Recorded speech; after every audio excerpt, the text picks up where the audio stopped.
Namaste and welcome back to another lecture on linear algebra through geometry.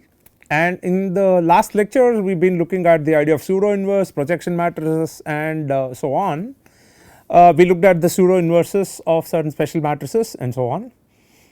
In this lecture we are going to look at the idea of eigenvalues and eigenvectors as a sequel to as a precursor to what we are going to do in the next module, which is basically on real symmetric matrices and some interesting properties of real symmetric matrices.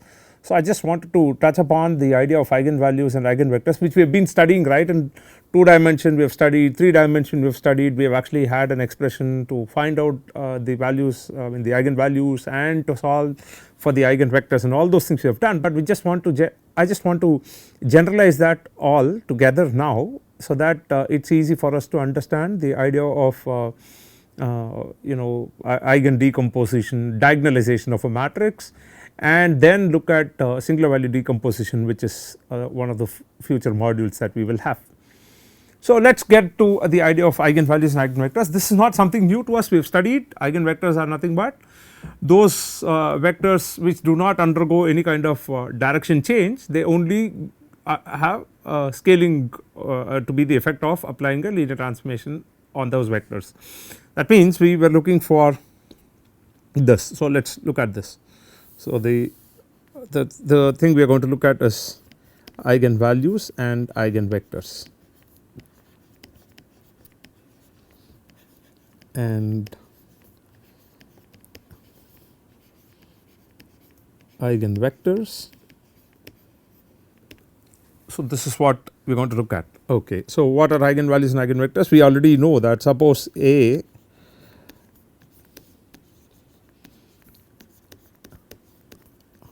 is an n by n matrix, real matrix, and let us say u be a vector such that u is an n component vector such that, and okay, let u be a vector such that a u is equal to lambda u, where lambda is a scalar.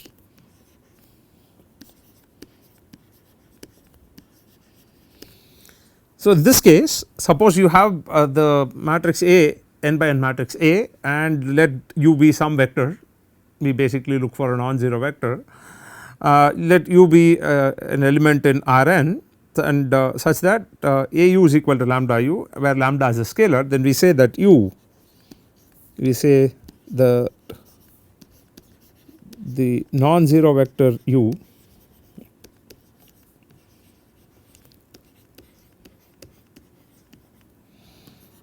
is called the eigenvector, is the eigenvector for the matrix A, is the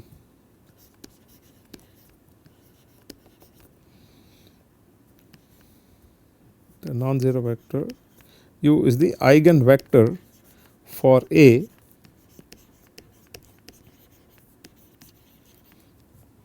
associated with the eigenvalue lambda, associated with the eigenvalue lambda.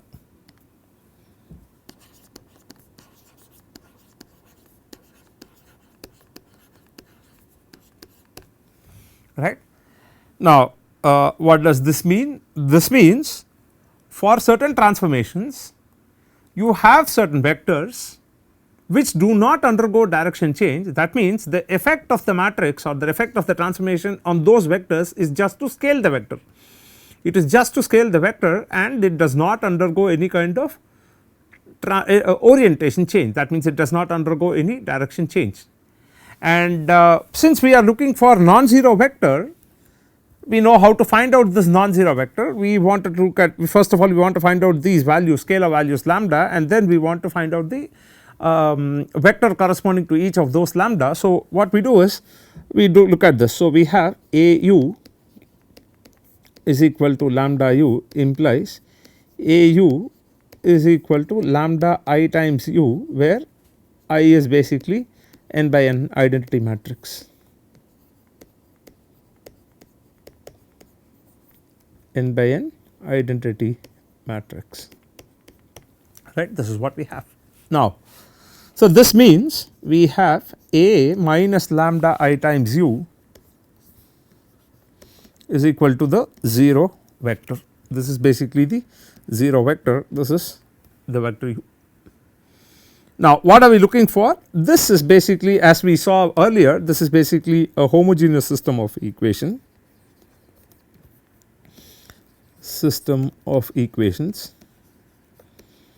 for which we are looking for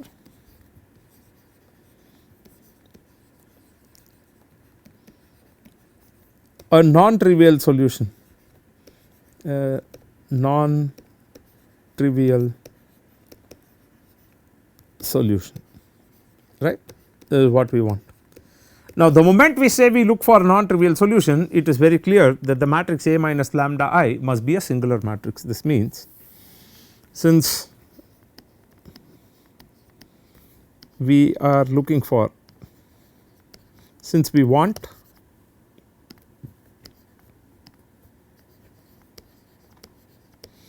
u vector not equal to the 0 vector, we know that the matrix A minus lambda I must be singular.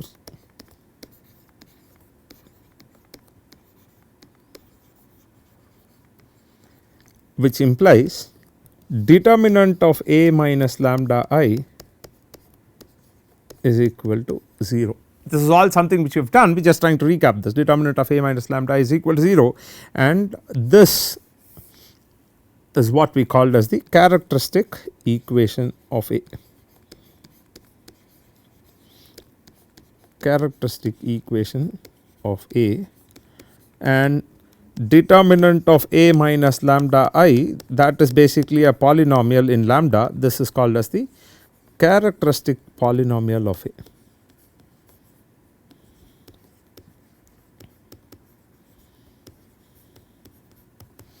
Right, that is basically the characteristic polynomial of A, and the roots of this, the roots of the characteristic equation, the roots of the characteristic equation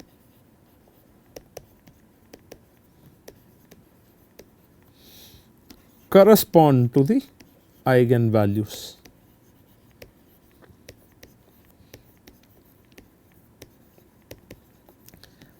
Eigenvalues of A,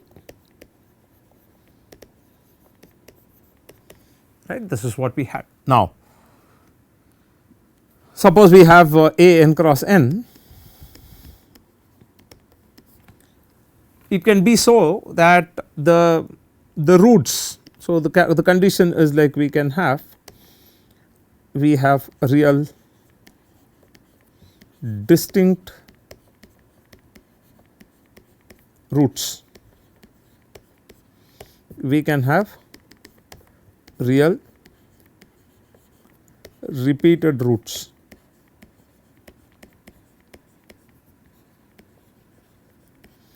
we can have roots of the characteristic equation to be 0, sum of the roots, sum of them.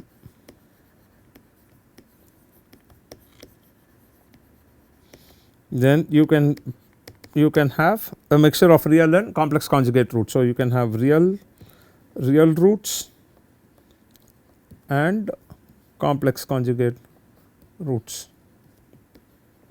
etc.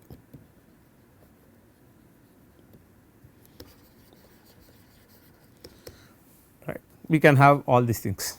Now, what we want to do is we want to look at a few important things where we say that okay, I'm only going to look at real roots for the characteristic equation. So, we are just going to look at that. So, for example, we are going to define a couple of interesting things here. So, the first thing is we are going to define something called as algebraic multiplicity of the eigenvalues. algebraic multiplicity of the eigenvalues. Now, what does that mean? This means the number of times a particular eigenvalue repeats a particular eigenvalue repeats is called the algebraic multiplicity of the eigenvalue, is called the algebraic multiplicity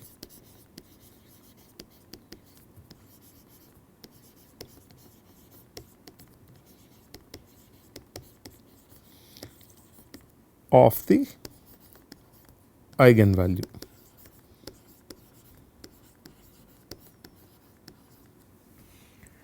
The second thing that we have is we are going to look at something called as this geometric multiplicity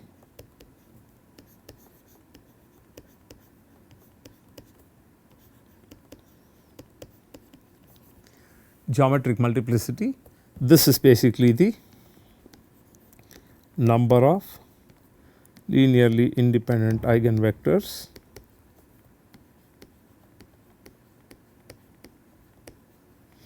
associated with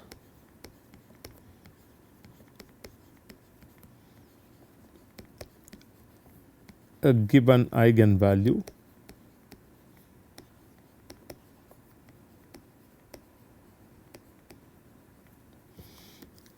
is called the geometric multiplicity. We will come back to a result on this algebraic multiplicity, the relation between algebraic multiplicity and geometric multiplicity soon. So, we will just do this. It is called the geometric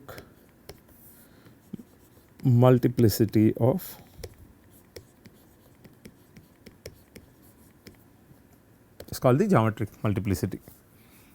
right. If you recall, we had this the shear matrix in 2 by 2 where we said that the eigenvalue lambda is equal to 1 repeats twice. So, in that case the algebraic multiplicity of lambda is equal to 1 is 2, it repeats twice, right. So, we have that.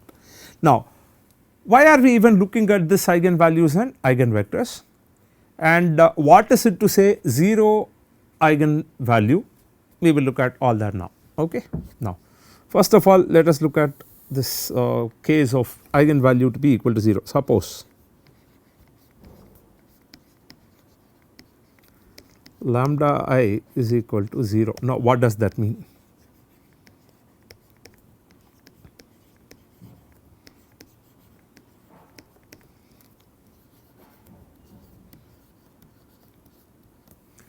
What does that mean? Suppose a specific eigenvalue is 0. Now, what does that mean? So, what we have, we recall that we had a minus lambda I times x is equal or u is equal to the 0 vector. Suppose if lambda is equal to 0,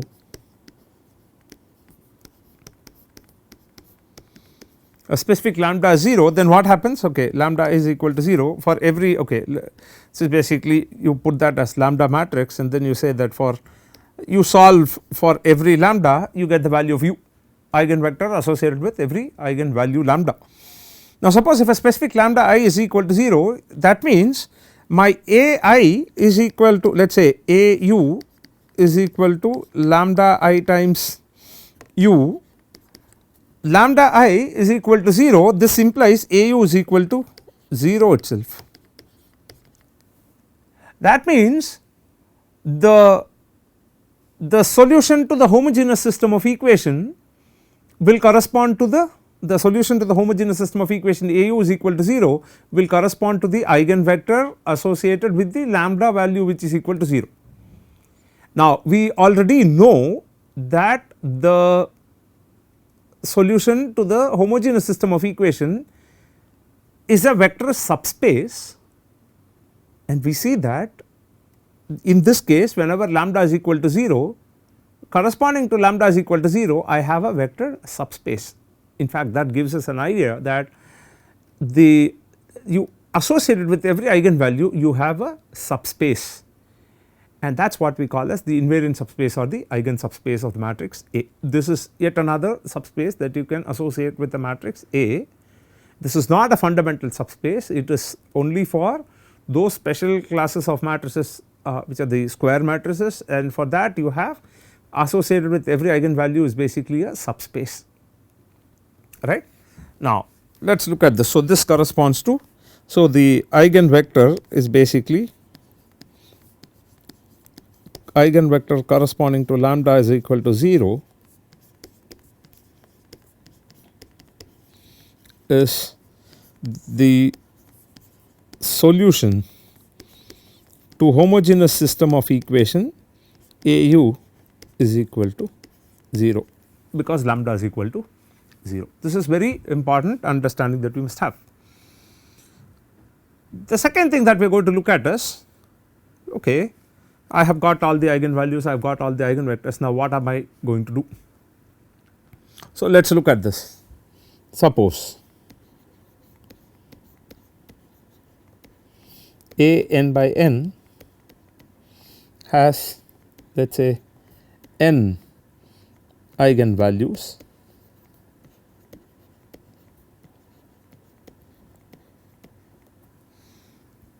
and the corresponding eigenvectors.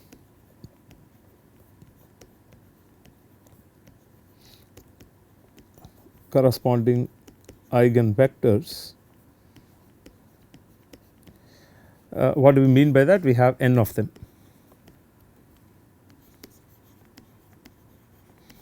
So, number of eigenvalues and the number of eigenvectors are the same. So, we have n of those eigenvectors, let us say n eigenvectors.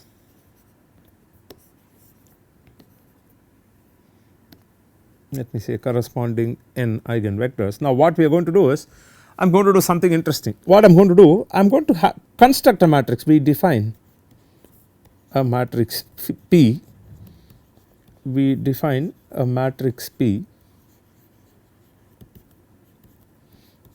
whose columns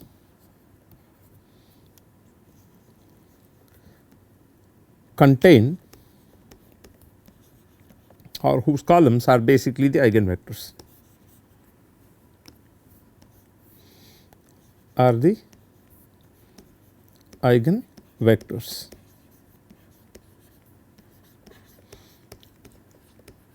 So, what do we mean by this? Okay, let's do it properly. So, what we are going to say is, we are going to say that let lambda 1, lambda 2, etc., lambda n be the eigenvalues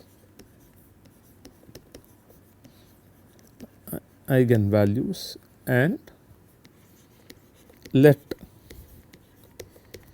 EV1, EV2, etc., EVn correspond to the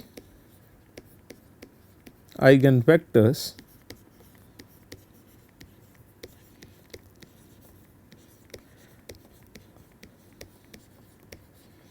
lambda 1, etc., lambda n respectively.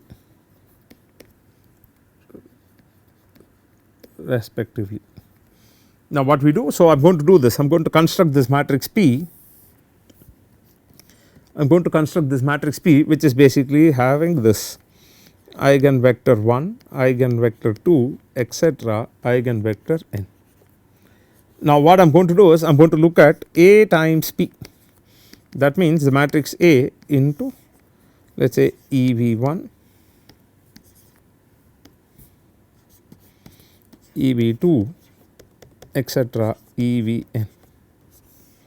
Now, what does this mean? AP is basically the matrix A into the P matrix which contains the columns, I mean the columns of which is basically the eigenvectors of A. So, I have A into EV1. So, the first column is going to be A EV1, second column is A EV2, etc. The last column is going to be A EVn, eigenvectors n. Now, what is A EV1? A times the eigenvector is basically lambda 1 times the eigenvector, which is going to be here lambda 1 EV1, lambda 2 EV2, etc. lambda n EVn. And it is interesting that the first column of this matrix that we have here, this matrix, it gets scaled by lambda 1, the second column by lambda 2, third column by lambda 3 and the last column by lambda n. Therefore, I can write this as a product of two matrices, namely EV1, EV2, etc. EVn into a diagonal matrix lambda 1, lambda 2, etc. lambda n. All these things are 0. So, what do we have here? I had AP and that AP was equal to P times D, where D is the diagonal matrix containing eigenvectors, diagonal matrix containing the eigenvectors. Diagonal matrix containing the eigenvectors, eigenvalues. I am sorry, the diagonal matrix contains the eigenvalues. Okay. So, what do we have? We have AP is equal to PD, and we make one more comment here. We will probably prove that a bit later. We will say that if the eigenvectors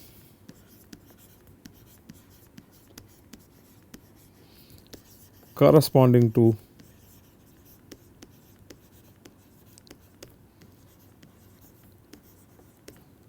the eigenvalues are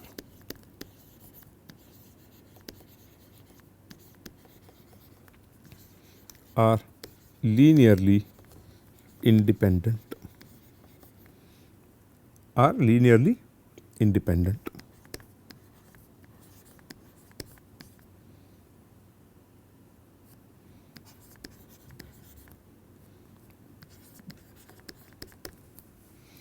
Okay. So, eigenvalues corresponding to the eigenvalues or eigenvectors corresponding to the eigenvalues are going to be linearly independent, and what is interesting is we will show that in a context of real symmetric matrix we will say that the eigen vectors corresponding to the distinct eigenvalues of a real symmetric matrix, they are orthogonal to each other, right. So, that is something which we will see. So, what we do is we are going to have this AP is equal to PD, since the eigenvectors form the columns of AP, the eigenvectors form the columns of P and are all linearly independent, we have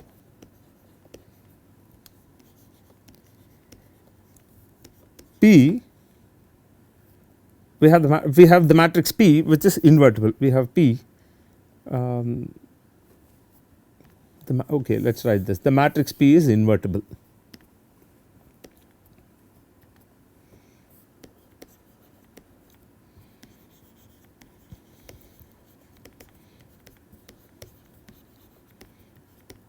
The matrix P is invertible. So, what do we have? We have AP is equal to PD.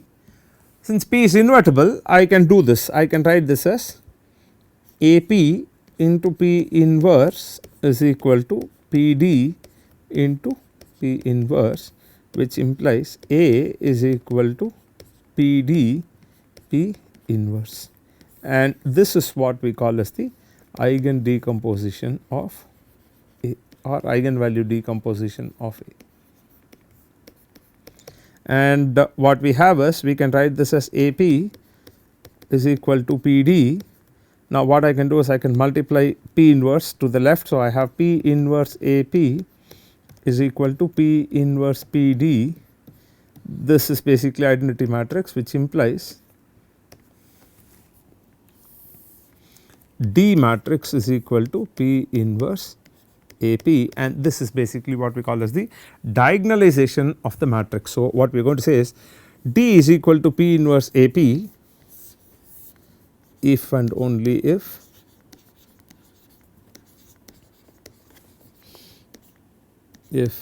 the columns of P are the eigenvectors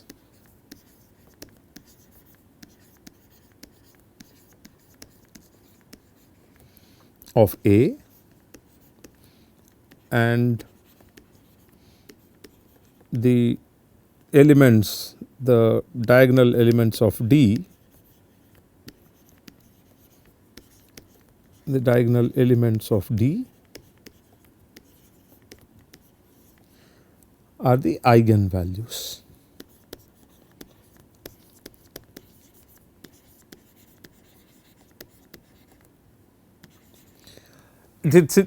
One must have in mind that the order in which the eigenvectors appear, the corresponding order in which the same order must be preserved in the diagonal matrix D also.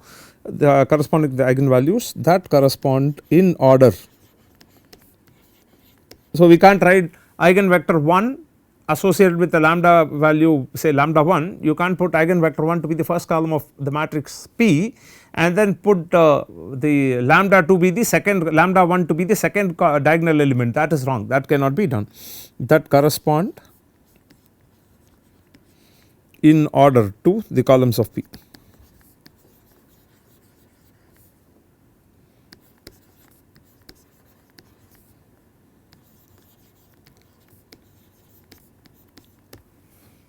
Right. Okay. Now, why do we need this? Okay, let's make one more statement. So, what we are going to say is we are going to say that a square matrix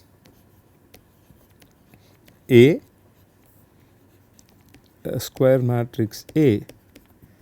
is diagonalizable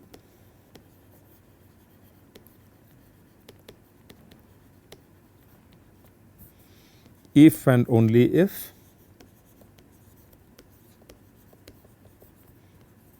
it has n linearly independent eigenvectors.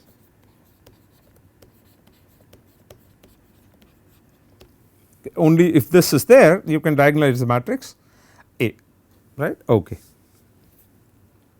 Now, let us just make a small change here. We had this okay, somewhere we had written this eigenvectors corresponding to different eigenvalues. Okay, eigenvectors corresponding to different eigenvalues are linearly independent.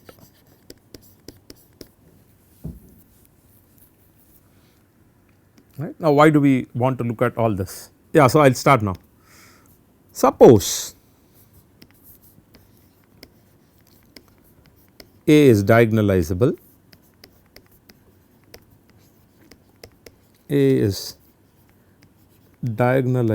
then we have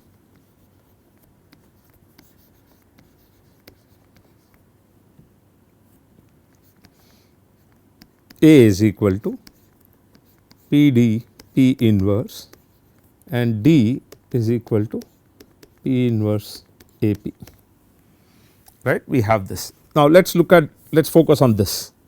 We have A is equal to PD P inverse, A square is A into A, which is nothing but PD P inverse into PD P inverse. Now, this is identity matrix. So, what do we have? We have A square is equal to P D square P inverse.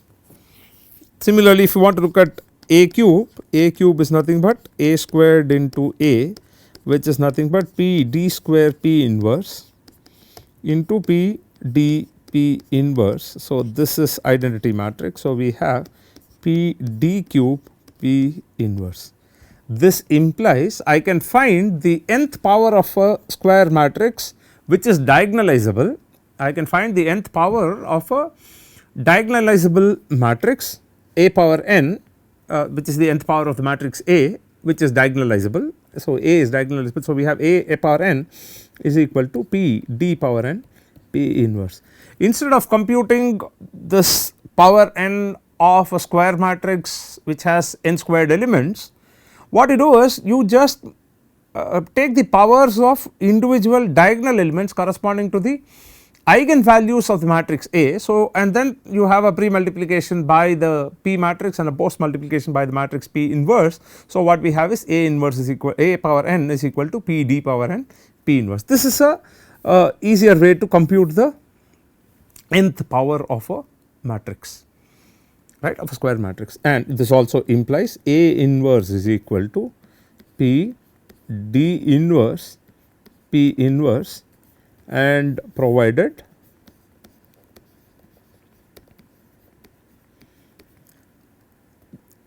A is invertible. Recall that the matrix A is invertible if the determinant of the matrix is not equal to 0. We already established that the determinant of a matrix is basically equal to the product of the eigenvalues, which means if the determinant is not equal to 0 implies none of the eigenvalues will be 0, in which case you can find A inverse is equal to P d inverse P inverse, provided A is invertible. Okay. Now, so we have this diagonalizability and invertibility. We will again look at this idea of diagonalizability and invertibility. So, what we will do is, like right now what we will do is we just summarize what we have done in this. We looked at, in fact, before we even summarize this, let us look at one interesting observation which many of us miss. I hope many of you do this Sudoku puzzles.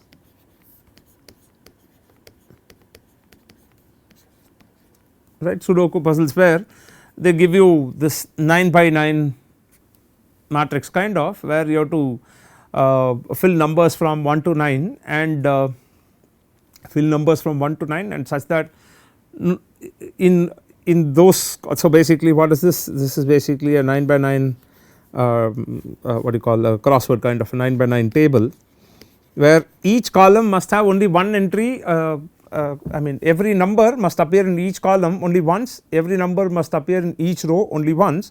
So, the numbers are from, let us say 1 to 9, 1 to 9, every row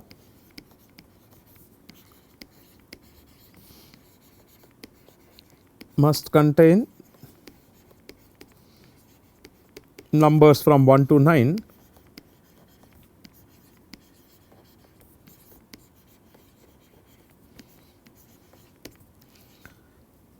only once in a row. That means every number, I mean, you must have every number from 1 to 9 appear only once in a row, and every column must also contain, every column must contain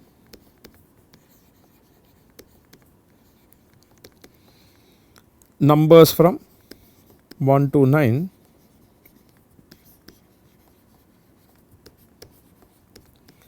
with every number appearing once in a column, only once in a column, with every number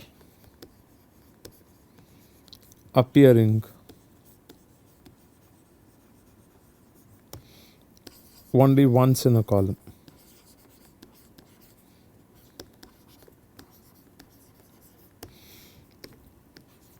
Every number only once in a row.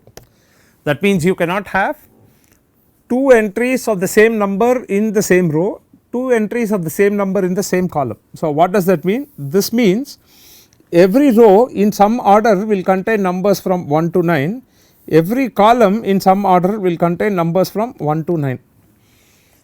Now, what is interesting is, if you look at this entire 9 by 9 table to be a matrix of size 9 by 9, let us say a Sudoku matrix S is a 9 by 9 matrix.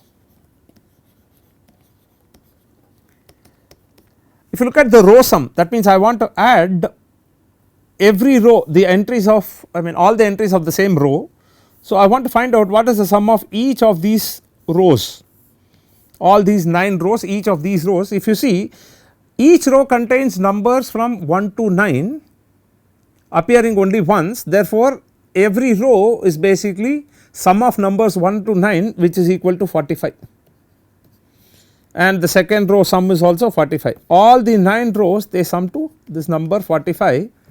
Therefore what we see is this Sudoku matrix, which is basically this 9 by 9 matrix, you can write this as into 1 1 1 1. If I put this 9 by 9 9 cross 1 vector 1, what does it mean? It means this vector 1 1 1 1 9 component 1 vector is going to help you add the rows of, I mean every row of this matrix. So this is going to give me 45 times 1 1 etc 1. This is also 9 by 9. We can very clearly see that if this matrix is A and this matrix is U, we are going to have, this is going to be lambda times U. Therefore if you take the Sudoku puzzle to be a 9 by 9 matrix, one of the eigenvalues for this Sudoku matrix is basically 45, and the eigenvector associated with this eigenvalue 45 is basically all the 9 components being 1.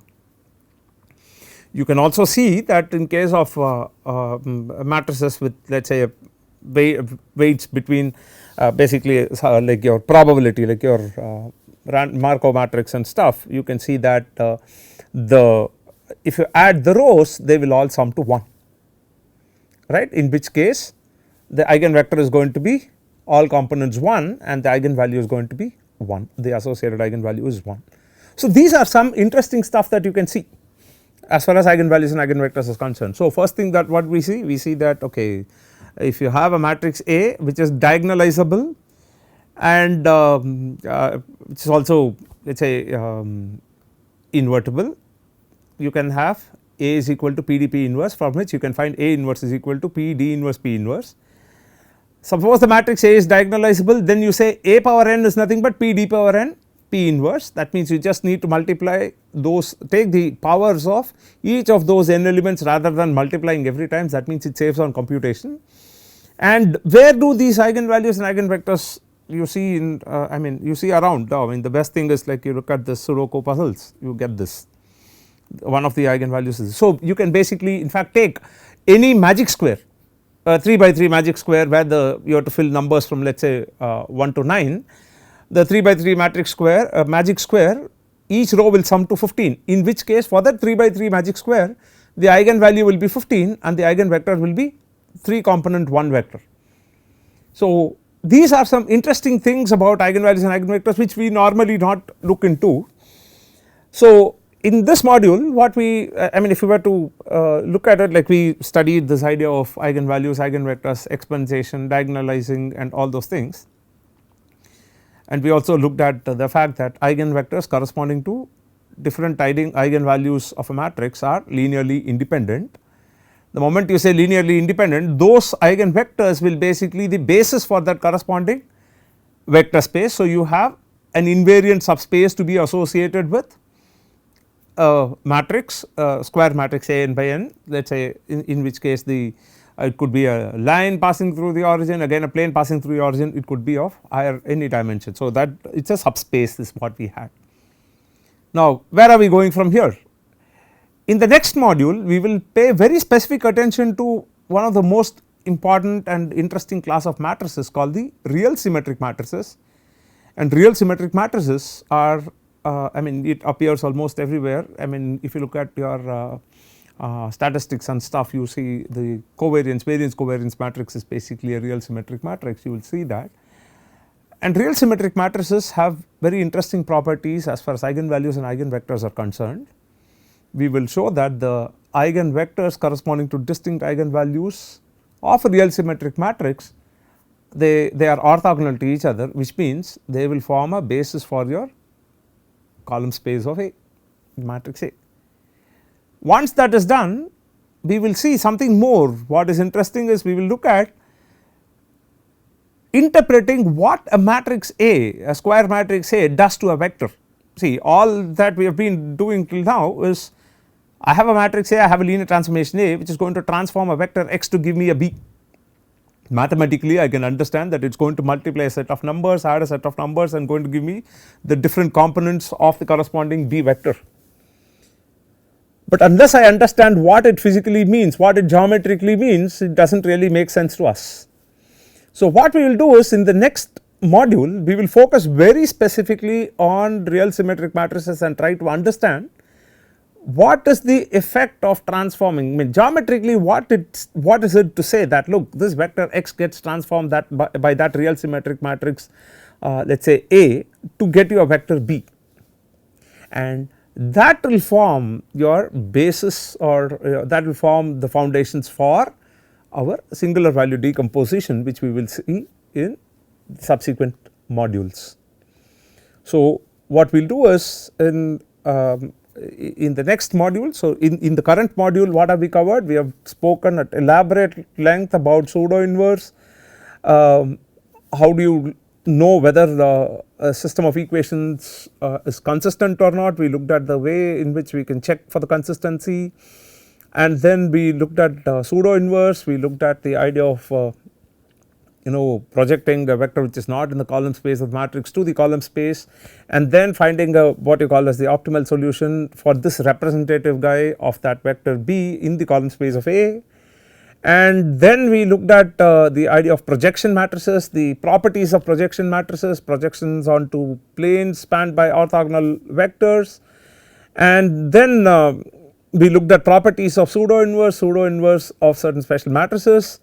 Then we turned our attention to the idea of eigenvalues and eigenvectors. Again, we have been doing it, we did it in 2D, we did it in 3D, and now we are generalizing it. We looked at certain important properties like diagonalizability of a matrix, where we are going to use the eigenvectors and the eigenvalues to diagonalize a matrix, and you can also find the inverse of this matrix, powers of the given matrix A, all those things we could do, and we also saw where around us we see this eigenvalues and eigenvectors. In fact, we will see certain applications when we look at the last module.